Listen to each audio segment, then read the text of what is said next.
शुभागमन हुआ गुरु का शुभागमन। सुस्वागतम सुस्वागतम भक्त कहे गुरु सुस्वागतम। बड़े भाग्य से बड़े पुण्य से मिला गुरु का चातुर्मास। बड़े भाग्य से बड़े पुण्य से मिला गुरु का चातुर्मास। वर्षा योग में धर्म की वर्षा रचे। देव देवं जिनं नत्वा भवोद्भव विनाशनम भक्षेऽहं देशनां काञ्चिन् मतिहीनोऽपि भक्तता। णमो अरिहन्ताणं णमो सिद्धाणं णमो आयिर्याणं णमो विज्ञायाणं णमो लोये सविसाहूणम्। जय बोलो अनंतानंद सिद्ध परमेश्वर श्री भगवान की। आचार्य भगवान कुलभद्र स्वामी की। आचार्य गुरु विराग सागर जी महामुनि राज की। चर्या सुमणि आचार्य श्री विशुद्ध सागर जी महामुनि राज की।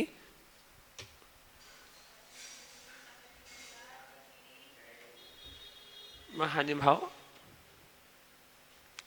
जैसा कि अपनी सार समुच्चय ग्रंथ की 24-25 नंबर गाथा की यहाँ पर व्याख्या को जान रहे हैं और आचार्य द्वारा प्रणीत सार समुच्चय ग्रंथ जिसमें आचार्य भगवान इस श्लोक के माध्यम से तत्व की मर्म को समझा रहे हैं, उसी के आगे आज जानते हैं।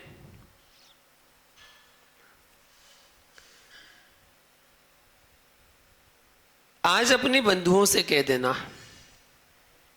कि हमने आपके कासायिक कायों में अनेक बार सहयोग किया है। जो कासायिक कार्य थे उन सभी कार्यों में हमने अनेक बार सहयोग किया। आज मुझे अरहंत की वाणी को सुनने का नियोग मिला है और वैसे परिणाम हो रहे हैं। सुनते सुनते पता नहीं कब आयु का क्षय हो जाए। यह वाणी सुनते सुनते यदि आयु भी समाप्त हो गई, विश्वास रखना नियम से सुगति का ही गमन होगा। आयु बंद के काल में जिनवाणी सुनने के परिणाम हो जाएं, आयु बंद के काल में मंदिर में जाने के भाव हो जाएं, आयु बंद के काल में श्रुत के शब्द पड़ जाएं, तो विश्वास रखना वह जीव नियम से सुगति को प्राप्त होगा। भविष्य में तीर्थंकर के समूषण में पहुंचेगा वो जीव। जैसे सम्यक दर्शन के 8 अंग हैं, वैसे ही सम्यक ज्ञान के भी 8 अंग होते हैं। उन 8 अंगों में एक उपधानाचार है। संयम लेकर, व्रत लेकर ग्रंथ को प्रारंभ करना। कोई भी ग्रंथ प्रारंभ करना हो तो कोई ना कोई व्रत और संयम को लेकर ग्रंथ प्रारंभ करना। यहां पर आचार्य भगवान कुलभद्र स्वामी जिन्होंने सार समुच्चय नाम का ग्रंथ लिखा है, जिस ग्रंथ में संपूर्ण धर्म की नीतियों का वर्णन है, यह जीव आस्था से, श्रद्धा से युक्त है। पर श्रद्धा कैसी होनी चाहिए? श्रद्धा कैसी होनी चाहिए? उसके विवेक की आवश्यकता है। हर व्यक्ति के पास चिंतन है, हर व्यक्ति के पास विवेक है, पर विवेक की दशा कैसी होनी चाहिए? इसका विवेक जरूर होना चाहिए। पानी तुम्हारे पास है, आप चाहो तो किसी के ऊपर फेंक कर शीत की बाधा खड़ी कर दो, आप चाहो तो मिट्टी में डाल दो तो वो कीचड़ हो जाए। पानी आपके पास है, प्यास के कंठ में डाल दो तो प्यास बुझ जाए। पानी आपके पास है। तीर्थंकर के मस्तक पर डाल दो तो गंधोदक बन जाए। इसी प्रकार हर व्यक्ति के पास ज्ञान है, विवेक है, पर विवेक में विवेक चाहिए। चिंतन की धारा कहाँ जा रही है? एक ने अपने चिंतन से मिथ्यात्व की पुष्टि कर ली है और दूसरा अपने चिंतन से सम्यक की दृष्टि पर सम्यक की दृष्टि कर रहा है। आप चाहें अपने चिंतन की धारा से घर को स्वर्ग बना लो और आप चाहो तो घर को नरक बना लो। मुख ही तो है, ज्ञान ही तो है। भैया बिल्ली अपने मुख में अपने बच्चे को लेकर जाती है दबाकर, तो वो हाथ से तो उठा नहीं सकती है, तो मुंह से ही दबा के ले जाती है। चाहे कुत्ते के बच्चे हों चाहे बिल्ली के बच्चे हों, वो मुंह से ही दबा कर ले जाती है। तो बिल्ली ले जा रही है मुख में दबाकर। बिल्ली के मुख में जब बच्चा होता है तब बिल्ली कौन कहलाती है? माँ। अहो बिल्ली, तेरे मुख में बच्चा है तो तू माँ है, और तेरे मुख में जब चूहा होता है तब तू हत्यारन होती है, हत्या करने वाली होती है। मुख तो वही है, मुख वही है जिस मुख से बच्चे को उठाती है उसी मुख से चूहे को भी उठाती है। मुख तो वही है पर अंतरंग परिणाम भिन्न है। जिस भाव से तू बच्चे को उठाती है उस भाव से चूहे को उठा ले तो तू जगत की मां बन जाए। वस्तु में पाप नहीं है, वस्तु में पुण्य नहीं है। जैसे बिल्ली की मुख की ओर निहारो, वही मुख हिंसाभूत हो रहा है, वही मुख अहिंसाभूत हो रहा है। ज्ञान तेरे पास है। यदि जीव चाहे तो अपने ज्ञान से सारे जगत को भगवान के रूप में देखे। अपने घर का वातावरण परिवर्तित होना चाहिए। सम्यक्त जो है वह कोई बाहर की वस्तु नहीं है। आस्था बाहर की वस्तु नहीं है, मुद्रा बाहर की वस्तु नहीं है। सारे जगत के लोगों को आप प्रसन्न करने के राग में, सुखी करने के राग में सारे जगत में आप दुखी हो, और सारे जगत को भी आप दुखी किए हो। बड़े विवेक से समझना, जो मैं आपसे कह रहा हूं बड़े ध्यान से सुनना समझना। भैया मेरा मित्र मेरे से प्रसन्न रहे, इसलिए तो उस मित्र की इच्छा की पूर्ति करने वाला। पर उसकी इतनी इच्छा थी, इतनी इच्छाएं थी, असीम थी। वह कहता था कि मुझे तेरा घर चाहिए। जब मित्र को घर देने चले गए, जब मित्र को घर देने चलेगा तो तेरा पिता क्या बोलेगा? और कहीं तूने मित्र को घर दे दिया, अगर बाई चांस तुमने घर दे दिया तो तेरा भाई, मां, पिता भी, वो भी तो थे। इन सभी को तुम कहां छोड़ने जाएगा? मित्र के राग में, एक को सुखी करने के राग में अनेक को दुख देना यह जिनवाणी का उद्देश्य नहीं है। ये जिनवाणी का उपदेश नहीं है। एक जीव को सुखी करने के राग में अनेक को दुख देना यह अरहंत की देशना नहीं है। इसलिए समझिए मैं क्या कह रहा हूं। अनेक को सुखी करने के लिए एक को दुखी करना यह भी अरहंत का उपदेश नहीं है। यह अज्ञानियों के भाव हैं, उनके ही उपदेश हैं। जो कोई यूं कहे कि अनेक सुखी हो जाएं तो एक को दुखी कर दूं।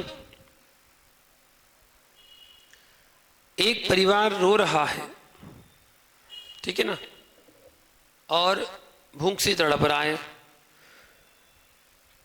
तब तक जीव कहता है कि एक भैंसे को मार दो तो इतने सारे जीव का पेट भर जाएगा। एक ही तो दुखी होगा, लेकिन इतने तो सुखी होंगे। अरे भैया तुम क्या चिंतन कर रहा है? तो क्या चिंतन कर रहा है? तुझे अभी धर्म समझ में नहीं आया, धर्म समझ में नहीं आया। अभी तुझे आंख का धर्म दिख रहा है, आत्मा का धर्म नहीं दिख रहा है। आत्मा का धर्म दिखाई नहीं दे रहा है। जो एक पंच इंद्री जीव का वध करके परिवार के पालन की बात कर रहे हो, या जो भूखे हैं वे अपनी ही असहायता से हैं। उनकी असहायता को तुम दूर नहीं कर पाओगे। इसलिए पंच इंद्री का घात, पंच इंद्री का घात करके आप असाता का बंद कीजिए। यह कैसा धर्म है? यह कैसा धर्म है भैया? अनेक को सुखी करने के लिए एक को दुख देना यह भी पाप है, और एक को सुखी करने के लिए अनेक का वध करना यह भी महापाप है। पूछ लेना अपने घर पर, तेरे पिताजी पैसा कमाने में पाप करते हैं, उस पाप का फल आप उनके साथ जाओगे क्या? उसका फल जो मिलेगा उनके साथ भोगने जाओगे? नहीं। धिक्कार हो, पास ही बैठा बेटा अपने पिता से कह रहा है, पिताश्री मैं आपका नहीं खा रहा हूं, अपने भाग्य से खा रहा हूं। मेरा पुण्य ना होता तो आपके जैसा पिता मुझे मिलता ही नहीं, पर तू पाप कर रहा है, उसका फल तो तुझे ही भोगना पड़ेगा। मैं भोगने के लिए नहीं आऊंगा, तुझे ही भोगना पड़ेगा। हे बेटों, तुम यह भी मत सोचना यदि तुमको वैराग होने लग जाए और तुम्हारे मन में भाव आ जाए कि मैं अपने माता पिता को छोड़कर वैरागी बन गया हूं, मैंने इनका क्या चुकाया। हे रागी, यह भाषा वैरागी की नहीं है, रागी की होती है। जिसको वैराग होता है वह क्या चिंतन करता है? वह क्या चिंतन करता है? मां मेरी जनक नहीं, मां मेरी जनक नहीं है, पिता मेरे जनक नहीं है। फिर मेरी आत्मा में मां का अंश नहीं है, मेरी आत्मा में पिता का अंश नहीं है। यदि निर्मित बने हैं, निर्मित हैं तो शरीर के बने हैं, ना कि आत्मा के। क्यों? ना आत्मा जानती है, ठीक है, ना आत्मा, मेरी आत्मा कभी मृत्यु को प्राप्त होती है, क्योंकि आत्मा क्या है? त्रैकालिक शुद्ध है। और गहरे में जाओ भैया, विवेक के साथ सुनना। हे पिता, तू मेरा जनक नहीं है, जननी। हे जननी, तूने मुझे जन्म दिया, तेरे हृदय में वासना का जन्म हुआ, हृदय में वासना का जन्म हुआ तो मेरा जन्म ना हुआ होता। मन में वासना के भाव ना आते तो मेरा जन्म नहीं हुआ होता। तेरे मन में वासनाओं ने जन्म लिया है, मैं तो अपने पुण्य के उदय से जन्मा हूं। ऐसे भी माता पिता हुए जी जो वास्तवों में माता पिता नहीं बनना चाहते थे, ऐसे भी हुए। गर्भपात कर रहे हैं, गोलियां खा रहे हैं, लेकिन प्रबल पुण्यात्मा जीवता। इसलिए माता के सब प्रयास करने के बाद संतान ने जन्म लिया। संतोष रहना, माता ने सब प्रयास करने के बाद संतान ने जन्म लिया। वह मां नहीं है, उसका पुण्य ही उसकी मां है। माता पिता के पूरे संन्यास के लिए, संन्यास के बाद भी वह संतान जन्मी, लेकिन मरा नहीं हुआ। कौन किसका है? भ्रम को निकाल देना। संयोग है, जगत के लोगों के बीच में संयोग है। हर कोई किसी न किसी का कोई तो होता है।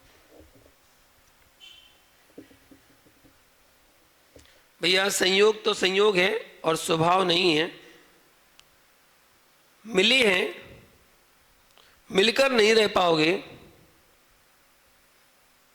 वियोग निश्चित है, इसलिए ना एक को सुखी करने के लिए अनेक को दुखी अनेक को दुख दो, और बीच में संयोग, बीच में संयोग, भैया रह पाओगे? रह पाओगे? वियोग दुख दो, ना अनेक को ना समझिए। पहले अहिंसा को समझिए, ठीक है? सम्यक्त बहुत दूर है। पहले अहिंसा को तो समझिए। जिस दिन अहिंसा समझ में आ जाएगी उस दिन सम्यक्त्व समझ में आ जाएगा। जब तक बाहर की आंख बाहर में चल रही है तब तक योगों पर दया दिखाई देती है, योगों पर दया दिखाई देती है, पर सत्य दशा यह नहीं है। बाहर आंख में, आंख में, बाहर आंख से बाहर आंख चल रही है, आंख बाहर में चल रही है, तब तक लोगों पर दया दिखाई देती है, पर सत्य दया यह नहीं है। रात्रि में व्यक्ति तड़प रहा है, उसको भोजन कराना चाहिए कि नमोकार मंत्र सुनाना चाहिए? भूख से तड़प रहा है, क्या करना चाहिए? हाँ, तुझे लगेगा कि भोजन कराना चाहिए। अरे रागी, तुझे उसकी पर्याय से राग था इसलिए भोजन करा रहा है। उसकी परिणति से रोग होता तो तू यूं कहता कि रात्रि में अनंत जीवों को मत खाओ, अनंत जीवों को मत खाओ, यानी अनेक जीवों का भक्षण करके दुर्गति को प्राप्त करेगा। इसकी गति के बारे में तुम्हारा ध्यान नहीं है। वर्तमान के क्षुधा तुम्हें दिख रही है। तत्वज्ञानी होगा तो यूं कहेगा कि मैं रात्रि में खिलाकर तुझे नरक नहीं भेजना चाहता हूं, रात्रि में मत खाओ। यदि प्राणों का वियोग भी होता है हो तो नमोकार पढ़ते पढ़ते अंतिम श्वास ले लेना। भैया वर्तमान की पर्याय जाएगी पर भविष्य निर्मल होगा। वर्तमान की पर्याय जाएगी पर भविष्य निर्मल होगा। भैया धर्म की जितनी व्याख्या चल रही है, वर्तमान के शरीर की मात्र बातें कर रहे हैं। देह का धर्म दिखाई दे रहा है। आपने लोगों के बीच में ही छोटा सा भी कोई व्रत लिया है, कदाचित विषमता आ गई और आप उसे तोड़ने खड़े हो गए। हाँ, तोड़ सकते हो क्योंकि स्वतंत्र हो, तोड़ सकते हो क्योंकि स्वतंत्र थे, स्वच्छंद हो रहे थे। माना कि रात्रि भोजन ही क्यों ना छोड़ा हो, लेकिन रात्रि भोजन करने के परिणाम आ गए। और मां ऐसा भाव मलिन होता है, ऐसा भाव कैसा होता है? मलिन होता है। ऐसी पापिन मिल गई जो कहती है कि बेटा मन तो हो ही गया है, अब तो खा ले। मन तो हो ही गया है, अब तो खा ले। हे मां, मन हुआ है, दोष लगा है, अनाचार नहीं हुआ है। ऐसा नहीं बोलना कि बेटा खा ले। बेटा यदि तूने खा लिया तो पेट भर जाएगा, पर विश्वास रखना अंदर जो व्रत तोड़ने का कष्ट है वो ना तेरी मां ठीक कर पाएगी और ना तेरा पिता ठीक कर पाएगा। 24 घंटे खटकेगा कि मैं पापी जीव हूं, मैंने व्रत तोड़ दिया। रात्रि में ग्रास खाएगा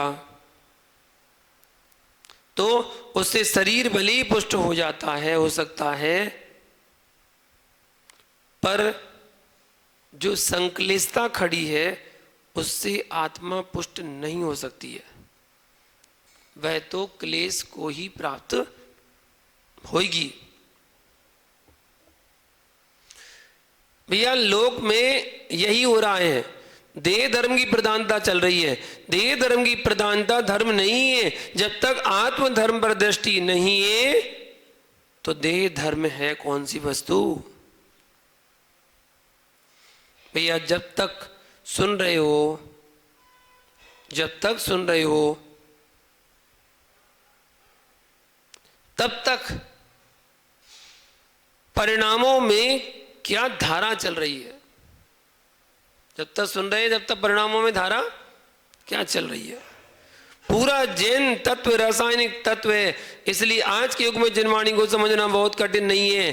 भैया मोबाइल पर कोई भी संदेश आता है तो कुछ होता है कि नहीं, कुछ होता है कि नहीं होता है। जो होता है वही होता है, उसे बताया नहीं जाता है। फूल कभी ये नहीं कहता कि आओ आओ आओ मैं खुशबू दे रहा हूं, मेरी खुशबू को लेके जाओ, कभी ये नहीं कहता।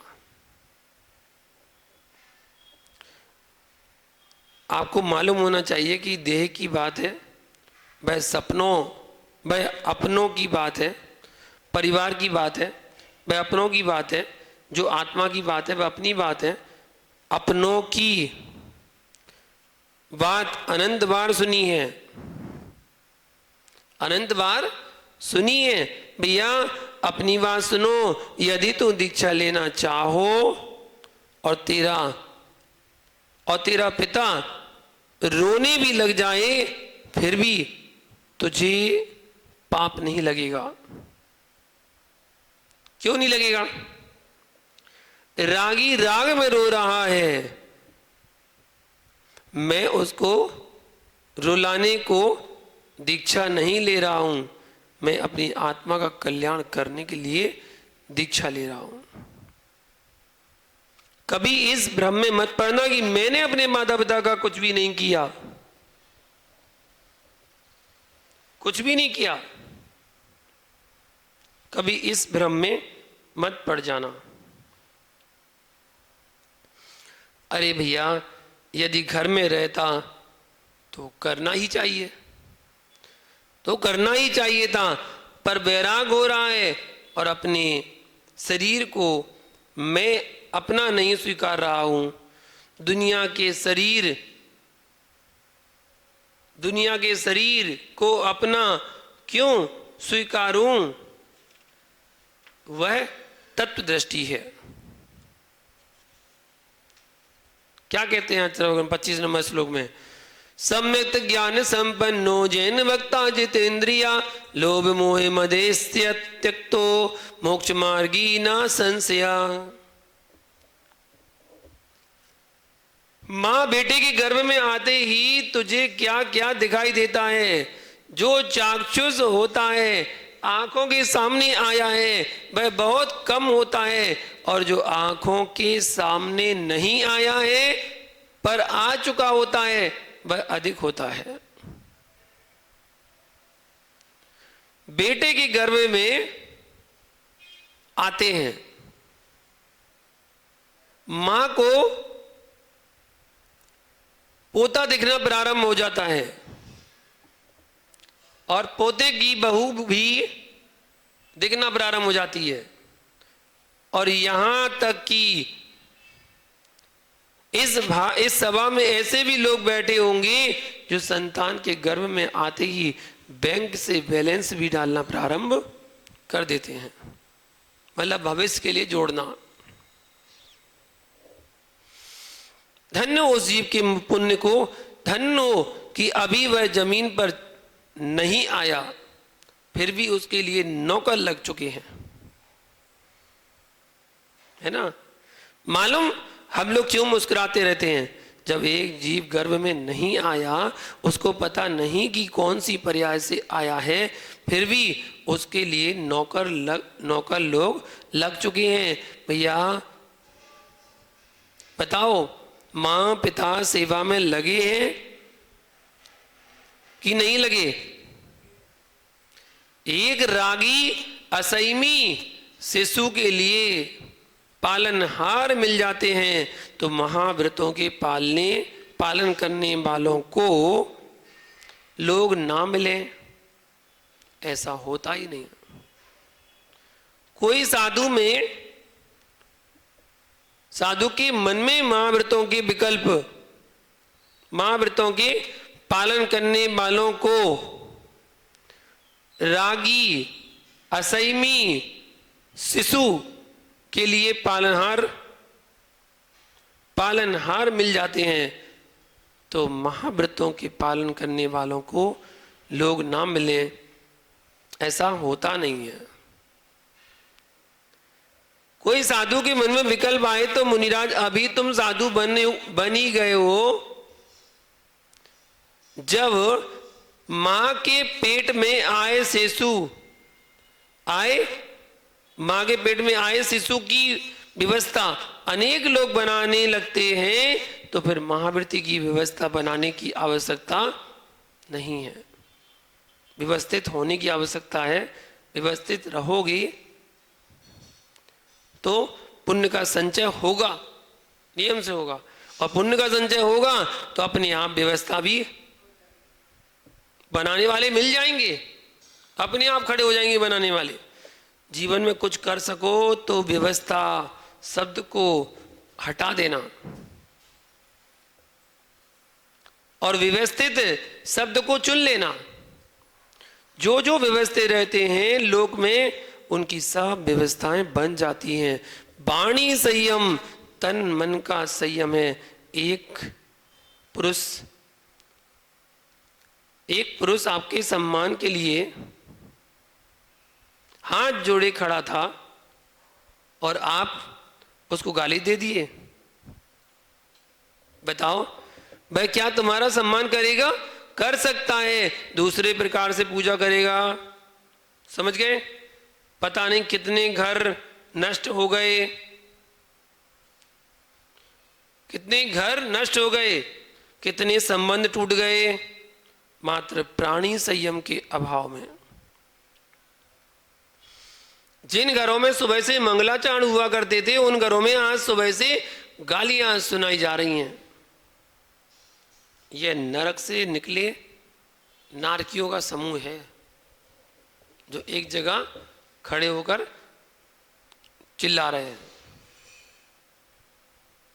भैया तब भी खिन्न मत होना, क्योंकि यह अपने ही अशुभ कर्म का उदय है जो ऐसे जीवों का संयोग मिला है। आचार्य भगवान कह रहे हैं कि जो सम्यक ज्ञान से युक्त है वह जिनेंद्र भगवान का भक्त है। भैया धर्मात्मा का समागम भी उतने ही पुण्य से मिलता है जितना पुण्य से भगवान मिलते हैं। भैया धर्मात्मा का समागम भी उतने ही पुण्य से मिलता है जितने पुण्य से भगवान होते हैं। तो एक धर्मात्मा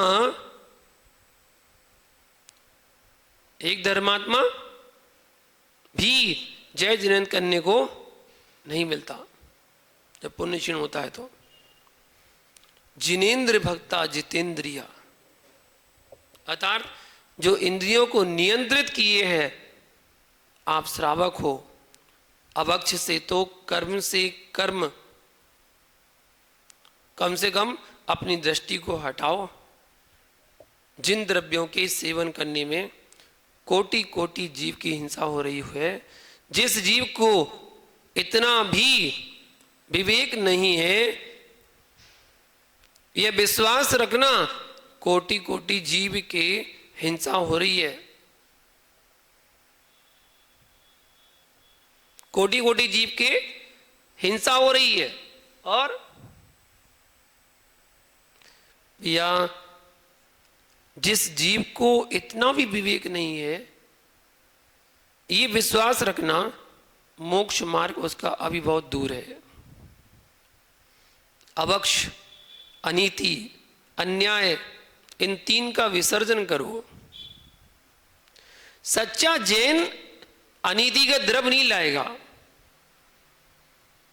अभक्त सामग्री नहीं लाएगा, किसी के साथ अन्याय नहीं करेगा। ऐसा जितेंद्रिय जीव लोभ मोह मद में नहीं पड़ेगा।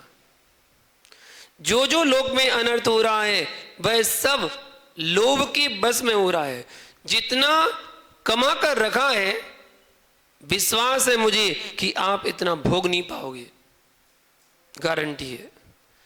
जितना और कमाने की इच्छा है उतना आप जी नहीं पाओगे। आपको मालूम होना चाहिए कि पिताजी जब गए तो जो कमाया था वह साथ नहीं ले जा पाए, खा नहीं पाए, और खाने वाला कोई दूसरा ही पुण्यात्मा है। जब जन्मा था तो गरीब की झोपड़ी में जन्मा था, बनाते बनाते वृद्ध हो गया। अब बताओ उस महल में जन्मेगा कि मरेगा? मरेगा। इस भाव में क्या होगा? जन्मे तो झोपड़ी में थे पर महल मरने को बना लिए। महल बनाए मरने के लिए। जब जीव मोह लोभ मद को छोड़ देता है तब वह मोक्ष का भागी होता है।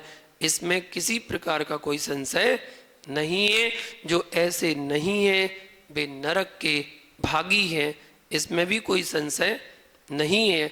आपको जैसा समझ में आए सो वैसा कर लेना। ऐसा आचार्य भगवान ने इस श्लोक का सारांश दिया। आगे अगली श्लोक में आत्म सुख के घातक कौन है, इस बात की व्याख्या को आगे करेंगे। आज के लिए इतना ही। जय बोलो शांतिनाथ भगवान की।